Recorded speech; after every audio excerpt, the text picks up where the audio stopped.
बच्चों, आज का हमारा टॉपिक है खाद्य वर्ग यानी कि फूड ग्रुप्स।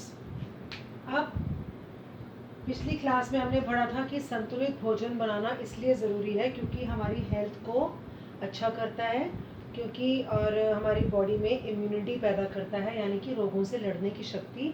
और संतुलित भोजन जो बच्चे खाते हैं या जो व्यक्ति खाते हैं उनकी सभी ज़रूरतें पौष्टिक तत्वों के हिसाब से पूरी हो जाती हैं। लेकिन हमने उससे पहली क्लास में ये भी पढ़ा था कि सारे पौष्टिक तत्व एक ही खाने में भोजन में नहीं मिलते, इसलिए हमें क्या करना पड़ेगा, हमारे को अलग अलग भोज्य पदार्थ खाने पड़ते हैं, अलग अलग फूड्स खाने पड़ते हैं ताकि हमारी सारी पौष्टिक तत्वों की कमी पूरी हो जाए। अब किसी खाने में प्रोटीन मिल रहा है, किसी में कार्बोहाइड्रेट मिल रहा है, किसी में वसा मिल रहा है, किसी में विटामिन मिल रहे हैं, लेकिन सब एक में नहीं मिल रहे। तो कैसे मिलेंगे? तो ICMR ने क्या किया, विभिन्न खाद्य पदार्थों को जिनके अंदर सेम या सिमिलर पौष्टिक तत्व पाए जाते हैं उनको ग्रुप में डाल दिया। जैसे कि फॉर एग्जांपल आप सोचो, दूध में प्रोटीन मिलता है, पनीर में भी प्रोटीन मिलता है, ऐसे ही उसके और प्रोडक्ट्स हैं जैसे लस्सी है उसमें भी प्रोटीन मिल रहा है। तो क्या करा उन्होंने, एक जैसे चीज़ों को जिनके अंदर एक जैसे या काफ़ी हद तक एक जैसे पौष्टिक तत्व मिलते हैं उनको ग्रुप में डाल दिया और उनको उसका नाम दे दिया खाद्य वर्ग यानी कि फूड ग्रुप्स। अब उन्होंने ICMR ने भारत में 5 ग्रुप्स बनाए हैं, 1 2 3 4 5। ये किस बेसिस पे बने हैं? सिमिलैरिटी ऑफ न्यूट्रिएंट्स, यानी कि पौष्टिक तत्व इनमें एक जैसे हैं।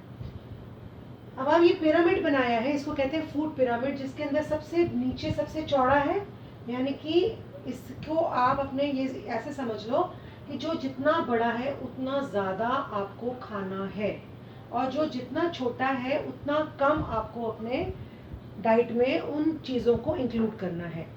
सबसे बेस जो पिरामिड का है वो ग्रुप नंबर 5 कहते हैं और इसके अंदर होता है अनाज या खाद्यान्न यानी कि सीरियल और ग्रेन। इसके अंदर आपका आटा, मैदा, सूजी और जो दलिया, ये सब अनाज जो है वो आपको इस ग्रुप में आता है। ये सबसे ज़्यादा खाना, अभी तो रोटी सबसे ज़्यादा खाते हो ना दिन के अंदर।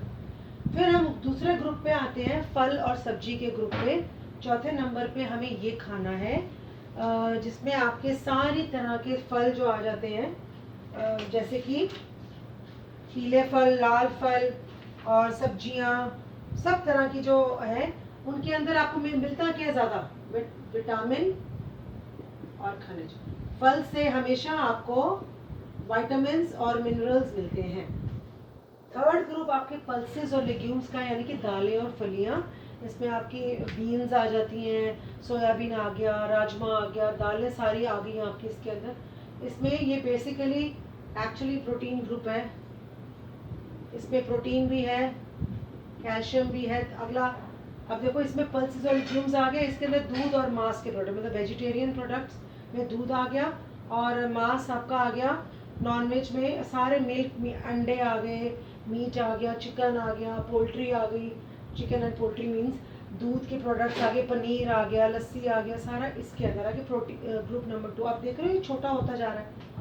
और सबसे छोटा ग्रुप जो सबसे कम खाना है वो शुगर्स एंड फैट्स और शुगर्स सबसे कम खाने हैं, यानी कि फैट्स को कहते हैं वसा और वो शर्करा। वसा और शर्करा आपको सबसे कम खानी है और ये हमारा फूड पिरामिड है जो कि हमारे को संतुलित भोजन बनाने में मदद करता है और सभी पौष्टिक तत्वों की प्राप्ति कराता है। अगर आप इन सब ग्रुप्स में से एक एक खाना भी आप ले लोगे अपने परिवार की डाइट बनाने के लिए, आहार बनाने के लिए, तो सब ग्रुप्स में से एक एक खाना ले लोगे तो सारे पौष्टिक तत्वों की प्राप्ति हो जाएगी और आपका संतुलित भोजन तैयार हो जाएगा। अंडरस्टूड?